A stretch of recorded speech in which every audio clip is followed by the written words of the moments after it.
How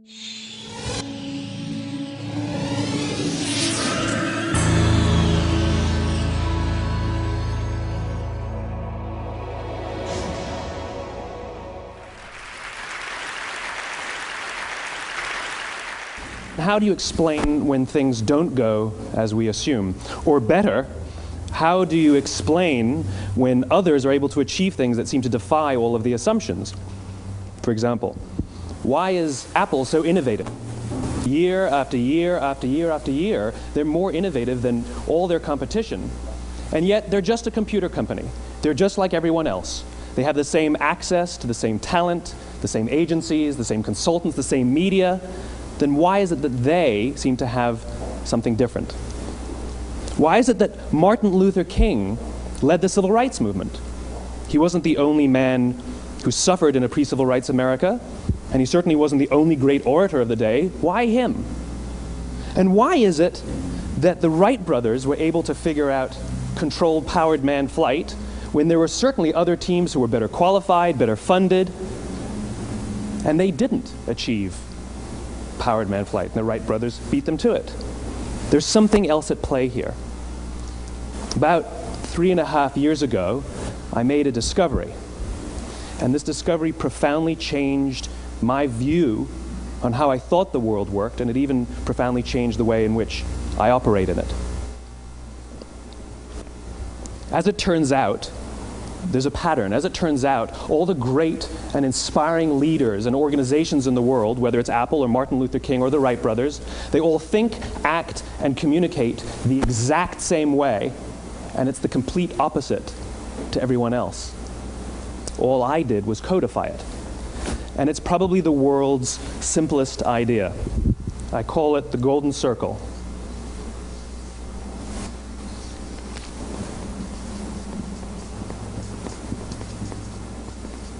Why, how, what?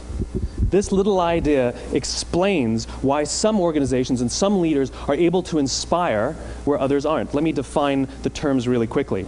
Every single person, every single organization on the planet knows what they do, 100%. Some know how they do it, whether you call it your differentiating value proposition or your proprietary process or your USP. But very, very few people or organizations know why they do what they do. And by why, I don't mean to make a profit. That's a result. It's always a result. By why, I mean what's your purpose? What's your cause? What's your belief? Why does your organization exist? Why do you get out of bed in the morning? And why should anyone care? Well, as a result, the way we think, the way we act, the way we communicate is from the outside in. It's obvious. We go from the clearest thing to the fuzziest thing. But the inspired leaders and the inspired organizations, regardless of their size, regardless of their industry, all think, act, and communicate from the inside out. Let me give you an example. I use Apple because they're easy to understand and everybody gets it. If Apple were like everyone else, a marketing message from them might sound like this. We make great computers. They're beautifully designed, simple to use, and user-friendly. Want to buy one? Meh. And that's how most of us communicate. That's how most marketing is done, that's how most sales is done, and that's how most of us communicate interpersonally. We say what we do, we say how we're different or how we're better, and we expect some sort of behavior, a purchase, a vote, something like that. Here's our new law firm. We have the best lawyers with the biggest clients. We have, we always perform for our clients, do business with us. Here's our new car. It gets great gas mileage. It has, leather seats. Buy our car. But it's uninspiring. Here's how Apple actually communicates. Everything we do, we believe in challenging the status quo. We believe in thinking differently. The way we challenge the status quo is by making our products beautifully designed, simple to use, and user-friendly. We just happen to make great computers. Want to buy one? Totally different, right? You're ready to buy a computer from me. All I did was reverse the order of the information. What it proves to us is that people don't buy what you do, people buy why you do it. People don't buy what you do, they buy why you do it. This explains why every single person in this room is perfectly comfortable buying a computer from Apple. But we're also perfectly comfortable buying an MP3 player from Apple, or a phone from Apple, or a DVR from Apple. But as I said before, Apple's just a computer company. There's nothing that distinguishes them structurally from any of their competitors. Their competitors are all equally qualified to make all of these products. In fact, they tried. A few years ago, Gateway came out with flat screen TVs. They're eminently qualified to make flat screen TVs. They've been making flat screen monitors for years. Nobody bought one. And Dell came out with MP3 players and PDAs. And they make great quality products, and they can make perfectly well-designed products, and nobody bought one. In fact, talking about it now, we can't even imagine buying an MP3 player from Dell. Why would you buy an MP3 player from a computer company? But we do it every day. People don't buy what you do, they buy why you do it. The goal is not to do business with everybody who needs what you have. The goal is to do business with people who believe what you believe. Here's the best part. None of what I'm telling you is my opinion. It's all grounded in the tenets of biology, not psychology, biology. If you look at a cross-section of the human brain, looking from the top down, what you see is the human brain is actually broken into three major components that correlate perfectly with the golden circle. Our newest brain, our Homo sapien brain, our neocortex, corresponds with the what level. The neocortex is responsible for all of our rational and analytical thought and language.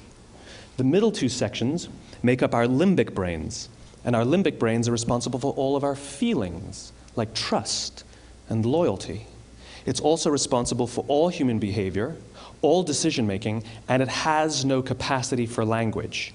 In other words, when we communicate from the outside in, yes, people can understand vast amounts of complicated information like features and benefits and facts and figures. It just doesn't drive behavior.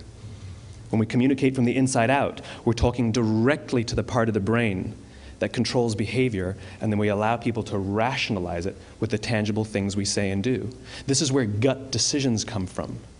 You know, sometimes you can give somebody all the facts and your figures, and they say, I know what all the facts and details say, but it just doesn't feel right. Why would we use that verb? It doesn't feel right. Because the part of the brain that controls decision-making doesn't control language. And the best we can muster up is, I don't know, it just doesn't feel right. Or sometimes you say you're leading with your heart, or you're leading with your soul. Well, I hate to break it to you, those aren't other body parts controlling your behavior. It's all happening here in your limbic brain, the part of the brain that controls decision-making and not language. But if you don't know why you do what you do, and people respond to why you do what you do, then how will you ever get people to vote for you or buy something from you, or more importantly, be loyal and want to be a part of what it is that you do? Again, the goal is not just to sell people who need what you have. The goal is to sell to people who believe what you believe. The goal is not just to hire people who need a job. It's to hire people who believe what you believe. I always say that, you know, there's, if you hire people just because they can do a job, they'll work for your money. But if you hire people who believe what you believe, they work for you with blood and sweat and tears. And nowhere else is there a better example of this than with the Wright brothers. Most people don't know about Samuel Pierpont Langley. And back in the early 20th century, the pursuit of powered man flight was like the dot-com of the day. Everybody was trying it. And Samuel Pierpont Langley had what we assume to be the recipe for success. I mean, even now, you ask people, why did your product or why did your company fail? And people always give you the same permutation of the same three things. Undercapitalized, the wrong people, bad market conditions. It's always the same three things. So let's explore that.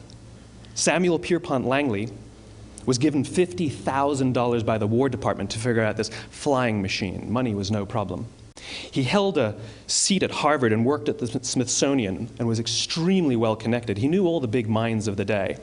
He hired the best minds money could find, and the market conditions were fantastic. The New York Times followed him around everywhere, and everyone was rooting for Langley. And how come we've never heard of Samuel Pierpont Langley? A few hundred miles away in Dayton, Ohio, Orville and Wilbur Wright. They had none of what we consider to be the recipe for success. They had no money. They paid for their dream with the proceeds from their bicycle shop. Not a single person on the Wright brothers' team had a college education, not even Orville or Wilbur. And the New York Times followed them around nowhere. The difference was Orville and Wilbur were driven by a cause, by a purpose, by a belief. They believed that if they could figure out this flying machine, it'll change the course of the world. Samuel Pierpont Langley was different. He wanted to be rich, and he wanted to be famous. He was in pursuit of the result. He was in pursuit of the riches. And lo and behold, look what happened. The people who believed in the Wright brothers' dream worked with them with blood and sweat and tears. The others just worked for the paycheck. And they tell stories of how every time the Wright brothers went out, they would have to take 5 sets of parts because that's how many times they would crash before they came in for supper. And eventually, on December 17th, 1903, the Wright brothers took flight. And no one was there to even experience it. We found out about it a few days later. And further proof that Langley was motivated by the wrong thing, the day the Wright brothers took flight, he quit. He could have said, "That's an amazing discovery, guys. Now we'll improve upon your technology." But he didn't. He wasn't first. He didn't get rich. He didn't get famous. So he quit. People don't buy what you do, they buy why you do it. And if you talk about what you believe, you will attract those who believe what you believe. Well, why is it important to attract those who believe what you believe? Something called the law of diffusion of innovation. And if you don't know the law, you definitely know the terminology. The first 2.5% of our population are our innovators. The next 13.5% of our population are our early adopters. The next 34% are your early majority, your late majority, and your laggards. The only reason these people buy touch-tone phones is because you can't buy rotary phones anymore. We all sit at various places at various times on the scale, but what the law of diffusion of innovation tells us is that if you want mass market success or mass market acceptance of an idea, you cannot have it until you achieve this tipping point between 15 and 18% market penetration, and then the system tips. And I love asking businesses, what's your conversion on new business? And they love to tell you, oh, it's about 10%, proudly. Well, you can trip over 10% of the customers. We all have about 10% who just get it. That's how we describe them, right? That's like that gut feeling, oh, they just get it. The problem is, how do you find the ones that just get it before you're doing business with them versus the ones who don't get it?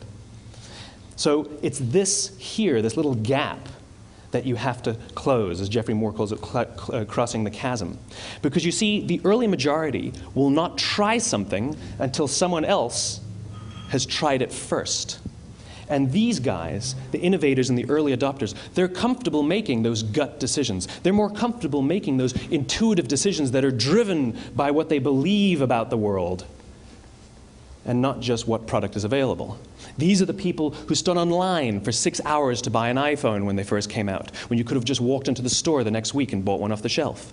These are the people who spent $40,000 on flat-screen TVs when they first came out, even though the technology was substandard. And by the way, they didn't do it because the technology was so great. They did it for themselves. It's because they wanted to be first. People don't buy what you do, they buy why you do it. And what you do simply proves what you believe. In fact, people will do the things that prove what they believe. The reason that person bought the iPhone in the first 6 hours, or stood in line for 6 hours, was because of what they believed about the world and how they wanted everybody to see them. They were first. People don't buy what you do, they buy why you do it. So let me give you a famous example, a famous failure and a famous success of the law of diffusion of innovation. First, the famous failure. It's a commercial example. As we said before a second ago, the recipe for success is money and the right people and the right marketing conditions, right? You should have success then. Look at TiVo. From the time TiVo came out about 8 or 9 years ago to this current day, they are the single highest quality product on the market. Hands down, there is no dispute. They were extremely well funded. Market conditions were fantastic. I mean, we use TiVo as a verb. I TiVo stuff on my piece of junk Time Warner DVR all the time. But TiVo is a commercial failure. They've never made money. And when they went IPO, their stock was at about $30 or $40 and then plummeted, and it's never traded above 10. In fact, I don't think it's even traded above 6, except for a couple of little spikes. Because you see, when TiVo launched their product, they told us all what they had. They said, we have a product that pauses live TV, skips commercials, rewinds live TV, and memorizes your viewing habits without you even asking. And the cynical majority said, we don't believe you, we don't need it, we don't like it, you're scaring us. What if they had said, if you're the kind of person who likes to have total control over every aspect of your life, boy, do we have a product for you. It pauses live TV, skips commercials, memorizes your viewing habits, etc., etc. People don't buy what you do, they buy why you do it, and what you do simply serves as the proof of what you believe. Now let me give you a successful example of the law of diffusion of innovation. In the summer of 1963, 250,000 people showed up on the Mall in Washington to hear Dr. King speak.